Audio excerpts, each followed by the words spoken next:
J'ai vu un engin assez volumineux. Vous étiez où à ce moment-là? Sur la route. Ouais. C'était 8h30 environ. En sur voiture? la route de Marcilly, oui, tout à fait. Ouais. Et puis j'étais surprise par cet engin volumineux et très lumineux. Ouais. Ça ressemblait à quoi? Comme une carlingue incandescente, un peu. C'est difficile à dire, à situer. Ma première réaction, j'ai été inquiète. J'ai pensé qu'il s'agissait d'un avion qui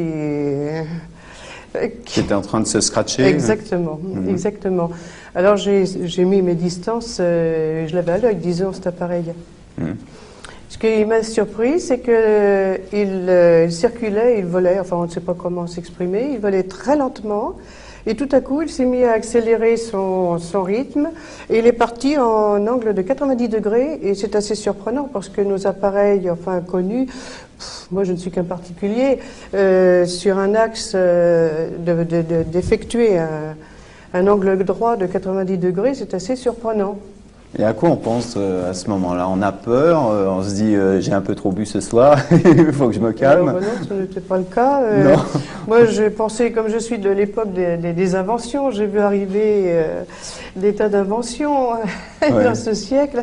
Je me suis dit, tiens, c'est entre le radar de Monthyon et la piste d'atterrissage de Roissy.